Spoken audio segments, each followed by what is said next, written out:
চায় না, আর আমাকেও ছাড়তে দিচ্ছে না জামা কাপড়। এখন হবে ডিম toast. Hello everyone, good morning সবাইকে। আজকের সকালটা সকাল সকাল শুরু করে দিলাম। দেখো এবার সকালে উঠে গেছি, ছেলেকে এইমাত্র ওঠালাম। ও যেহেতু রাতটা জাগে, তাড়াতাড়ি উঠতে চায় না, তবুও উঠিয়ে দিয়েছি। উঠিয়ে দেওয়ার পর এখন আমার বাসি কাজগুলো আমি তাড়াতাড়ি করে সেরে নেব।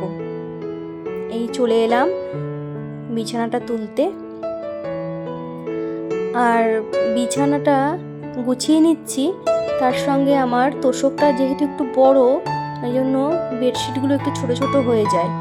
আর নিচে জাজিমটাও একটু মোটা, একটু একটু পাতলা হলে কি হতো, তাহলে পরে উঠতে নামতে সুবিধা হতো। একটু খাটটাও উঁচু উঁচু হয়ে গেছে, আমার একটু অসুবিধা হয়। তো ঠিক আছে, দেখো মশারিটা তুলে নিচ্ছি। আগে মশারি জানো তো পুরো ভাঁজ করে রাখতাম, এখন আর এতটা সময় বাঁচানোর জন্য যতটা পারি শর্টে কাজ করি। তো এইভাবে গুটিয়ে রাখি, বেশ খারাপ লাগে না দেখতে, ভালোই লাগে আর তাড়াতাড়িও হয়ে যায়। তো বিছানার চাদর আমি খুব একটা মানে সপ্তাহে সপ্তাহে চেঞ্জ করতে পারি না, যেটা সত্যি সেটাই বলছি। একটা বাচ্চা নিয়ে তো এরকম হয় না, একটু লেট করেই চেঞ্জ করি আমি, কেন কি আমি সময় পাই না যে আমি সপ্তাহে সপ্তাহে পাল্টাবো, চেঞ্জ করবো, ধোবো, আমার সময় হয় না। আমি ওকে নিয়ে সময় দিতে পারি না। তো একটু নোংরা হলে তবেই আমি চেঞ্জ করি, কিন্তু উচিত কিন্তু সপ্তাহে চেঞ্জ করে নেওয়াই উচিত, এটাই ভালো। কিন্তু যেহেতু আমি এটা আগে করতাম, এখন হয় না করা। ছেলে একটু বড় হোক, আবার সব রুটিন চেঞ্জ হয়ে যাবে।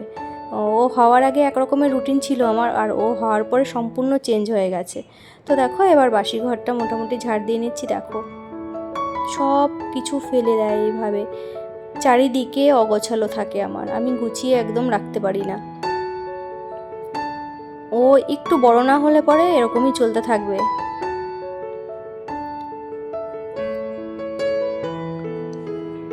দেখো খাটের নিচে, দেখো আমি জুতোটা খুঁজে পাচ্ছিলাম না কোথায় কোথায়, এখন দেখলাম খাটের নিচে ঢুকিয়েছে, গাড়ি এগুলো সব খাটের নিচে ঢুকিয়ে দিয়েছে। আরও অনেক কিছু আছে, কিন্তু সবসময় অতটা ডিপ ক্লিন করতে পারি না আমি, মানে একটা লাঠি দিয়ে এরকম নিচ থেকে নিয়ে পরিষ্কার করতে হয়। এবার সময় হয় না, যখন সময় পাই কিংবা ওর বাবার যখন ছুটি থাকে তখন বলি, করে দেয়। এবার দেখো বাইরেটা একটু ঝাড় দিয়ে নিচ্ছি।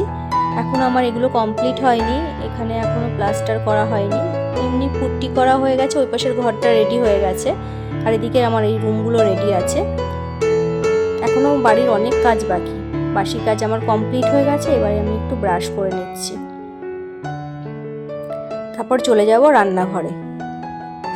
তো এখন সকালে রান্না বসিয়ে দেওয়া হয়েছে, মানে রেডি করা প্রায়। এখানে ডিম আর আলু সিদ্ধ হচ্ছে, এখানে ভাত হয়ে যাচ্ছে। আমাকে আগেই করতে হয়, যেহেতু ছেলেটা মানে ওকে খাওয়াতে হয় 12টার মধ্যে, সেই জন্য। আর এখনও সকালে টিফিনের জন্য রেডি করা হয়েছে, পেঁয়াজ কুচিয়ে দিয়েছে, লঙ্কা কুচিয়ে দিয়েছে, এখন হবে ডিম টোস্ট। তো ডিম টোস্ট করার জন্য দেখো পেঁয়াজ লঙ্কা লবণ দিয়ে একটু মেখে নিলাম। লবণটা একটু আগে দিলে কি হয়, পেঁয়াজটা নরম হয়ে যায়। তো ডিম দিয়ে এবার তারপর দেখো এই যে পাউরুটিটা একটু কেটে নিচ্ছি। এবার ওটাকে একটু সেঁকে নেব, সেঁকার পর তারপরে ডিম টোস্টটা করব। তো আমি চাটুতে বসিয়ে দিয়েছি, দেখো একটু চেপে চেপে নিচ্ছি। এটা দোকান থেকেই এনেছে, মানে ফ্রিজে ছিল না, ফ্রিজে থাকলে একটু কেমন শক্ত শক্ত হয়ে যায়, দোকান থেকে সদ্য সদ্য এনে খেলে সেটা বেশি ভালো লাগে। তো তেল দিয়ে এবার ডিমটা দিয়ে দিলাম, এবার পাউরুটিগুলো দিয়ে দেবো, দুটো দিয়ে দেবো। ডিম টোস্ট কিন্তু ভালোই লাগে সকালের টিফিন হিসাবে, তাই না বলো? আর মাঝে মধ্যে একটু দেখবে বিভিন্ন রকমের টিফিন খেতে ভালো লাগে। আমি করি, সময় পেলে পরে করি, সময় না হলে পরে হয় না, তখন শর্টকাটে যা করা যায় তাই করি। একটু ছাতু টাতু এসব খেয়ে নিই। আর এই যে রেডি হয়ে গেছে, এরপর একটুখানি গোলমরিচ আর একটুখানি পাশে কেচাপ দিয়ে সকালে আমরা খেয়ে নেব। গোলমরিচটা ডিমের অমলেটের মানে যখন করছিলাম তখনই দেওয়া দরকার ছিল, কিন্তু ছেলে যেহেতু খাবে সেই জন্য দিইনি। তো ওই পাশে একটা একটুখানি দিইনি, ওটা থেকেই ছেলেকে দেবো। ও সচরাচর তেমন একটা খেতে চায় না, খেলে পরে ওখান থেকেই খাবে, অসুবিধা নেই। কোথায় পালাচ্ছিস? দেখো বিছনার কি অবস্থা করেছে। কি গোছাবো বলো? এই বাবা, তুমি বিছানা এরকম করেছো কেন? এরকম করেছো কেন সোনা? মার কষ্ট হয় না? হ্যাঁ,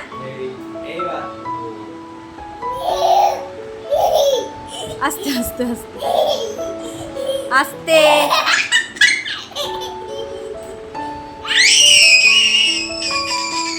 দুষ্টু।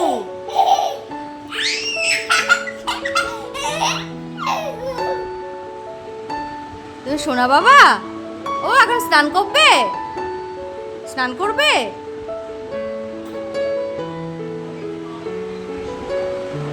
ধত্ত ধত্ত ধত্ত ধত্ত ধত্ত ধত্ত ধত্ত। তুই কেন এগুলো এরকম করেছিস? কেন করেছিস? যাও স্নান করে নাও, রেডি হও, স্নান করিয়ে দেবো। তেল মাখো। লেকর বাবা স্নান করাচ্ছে, এদিকে আমি রান্নাঘরে চলে এলাম। এখানে কচু ভাজা হচ্ছে আর এখানে ডিমের ঝোল হবে। আর তারপরে যে বাসনগুলো হয়েছে সেগুলো দেখো আমি মেজে নিচ্ছি। যতটা মেজে রাখবো ততই ভালো আমার। রান্নাঘরে গেলেই শুধু বাসন হয়, আমার জানি না কেন বাসনটা একটু বেশি হয়। অনেকে আছে কম বাসন করতে পারে, আমার একটু বাসনটা বেশি হয়ে যায়। তো ডিমের ঝোল প্রায় রেডি, জল দিয়ে দিয়েছি কষিয়ে, নামানোর সময় হয়ে গেল প্রায়।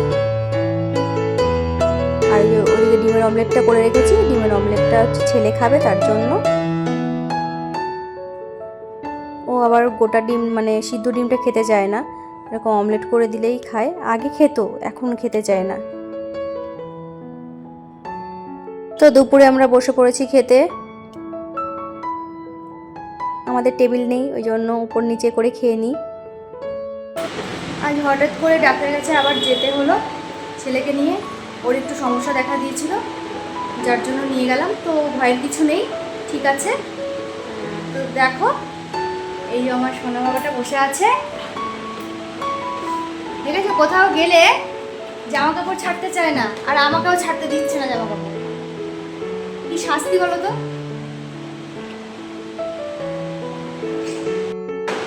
বাবা তাকাও, এদিকে তাকাও। তুমি ভালো আছো তো? তুমি ভালো আছো তো বাবা? তাকাও এদিকে, একটু তাকাও বাবা। এই যে সোনা, তাকাবে না, দুষ্টু। তাকা আমার দিকে, তাকাই দেখ, এদিকে তাকা। ভালো আছো তো তুমি? কোথায় গেছিলে তুমি? ডাক্তার? জি বাবা। না এখন আর কোনো সমস্যা নেই, ঠিক আছে। তো আজকে না আমার নিজের কিছু করে খেতে ইচ্ছা করছে না। দেখবে কি বাড়িতে একা থাকলে ইচ্ছা করে না, যেহেতু হাজব্যান্ডের নাইট ডিউটি, ছেলেকে করে দেওয়া হচ্ছে রুটি, ও ঠাকুমা করে দেবে। আমার নিজের জন্য আর কিছু বানাতে ইচ্ছা করছে না, করতে ইচ্ছা করছে না। আমি কি করব? তরকারি আছে, রুটি দিয়ে খেয়ে নেব, এটাই করবো। আমার একদম ভালো লাগছে না কিছু করতে। তো আজকের মতো এই পর্যন্ত ভিডিওটা। সবাই ভালো থেকো, সুস্থ থেকো, আর আমার পাশে থেকে আমাকে একটু লাইক, কমেন্ট অ্যান্ড সাবস্ক্রাইব করো। টাটা।